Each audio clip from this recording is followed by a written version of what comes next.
It's another delicious day here in the Let's Make Food from Food Kitchen, and I'm gonna make some scalloped potatoes.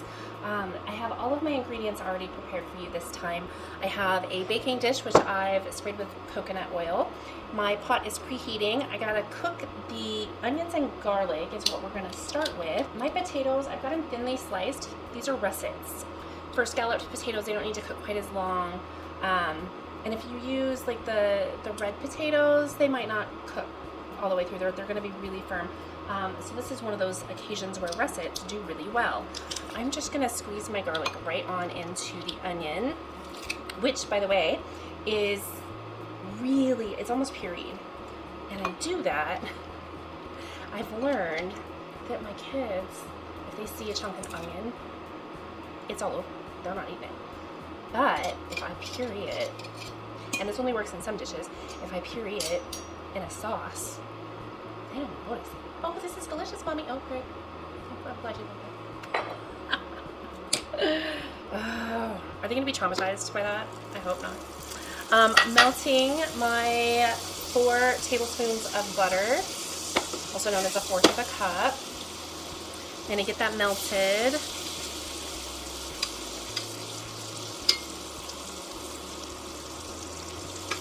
Okay.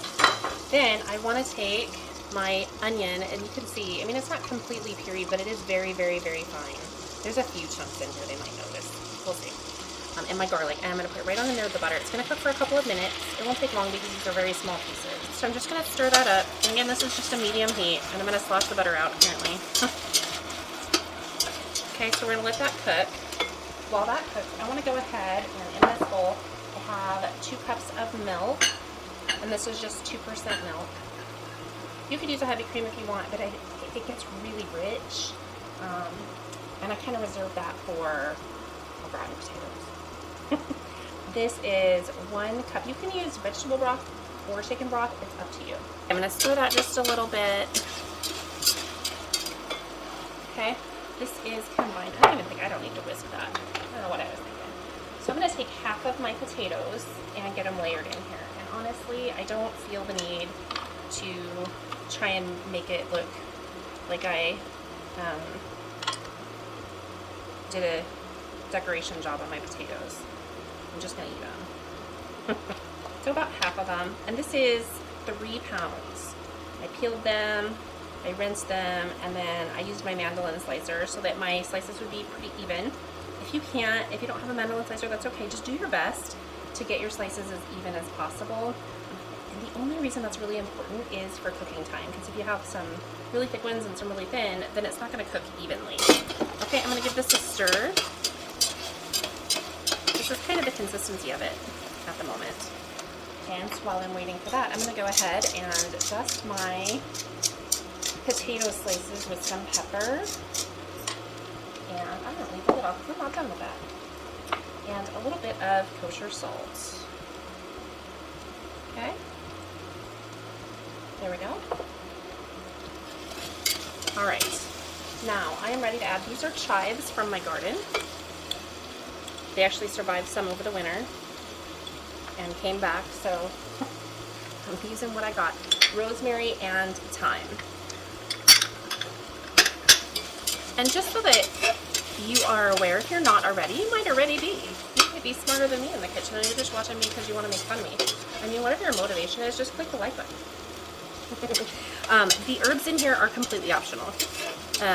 Everything's optional. You don't have to use onion, but you do need to make a roux, so it would be the butter and the flour.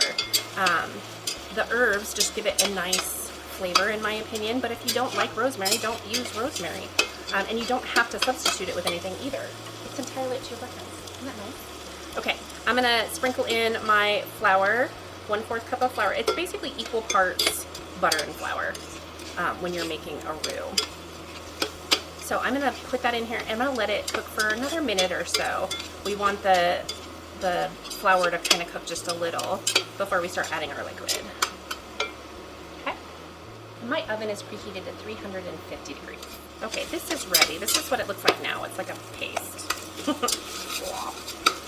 So what I want to do is slowly add in my milk and broth mixture. If you do it too fast, you could end up with lumps. I did want the whisk after all. So what I'm going to do is whisk all of this in there. And I don't want to scald the milk. So I'm going to turn this down to a medium low. This will start to thicken as it heats up. And that's all we need to do for this step, not the whole meal. Okay, I've just turned off the heat. So what I want to do is pour half of this over my potatoes. Okay?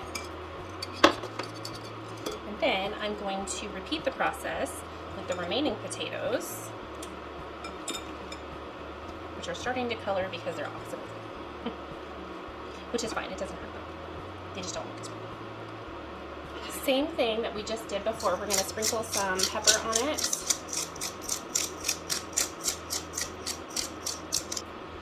Then we're going to sprinkle on the rest of our salt. Ooh, always gets quiet when that cooktop turns off, and I am grateful. Okay, that's done. And now, let me grab a pot holder. This pot gets really hot. I'm just going to pour the remainder of my sauce onto the potatoes.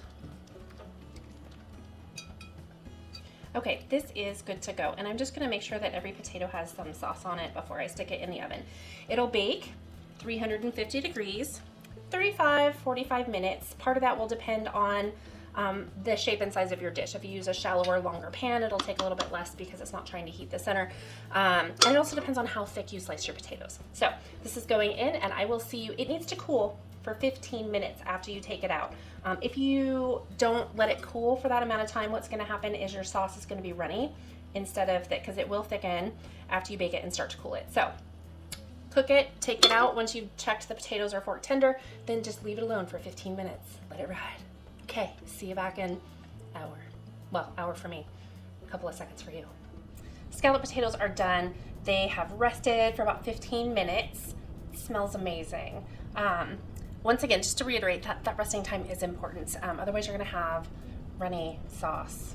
Nobody likes runny sauce, unless it's supposed to be, and it's not supposed to be. Anyway, I'm gonna just spoon a little bit up here and show you what we got. I'm not gonna take a lot because I'm not ready to eat, but it does look really good. So this is what it looks like. And I did stab it with a fork to make sure that it was tender, and it's perfect. So one of the things, if you're serving it to a bunch of people, take a little bite, check your salt and pepper. Yummy. That's delicious. So I'm gonna leave the content where it is. At the table, I will likely add more pepper, but if I do it now, the kids won't eat it. So it's easy to accommodate this in that way, just like anything else where you add salt and pepper. The only other thing that I would say you could do to make an adjustment, if you want to add a little color to it, just take a little bit of paprika, like a quarter teaspoon, and just put it in the sauce before you pour it, and it'll give it just a little color. That's yummy. Okay, so this is going with my lamb roast, which is currently resting in the oven. So Easter dinner, lamb roast, scalloped potatoes. I'm probably gonna make my sauteed green beans, which I've already done for you guys. So if I remember, I'll put that link down below. They're delicious. It's a garlic and butter and delicious. Okay, thanks for joining me here today in the Let's Make Food from Food kitchen. From my kitchen to yours, let's make food from food. That's one boy.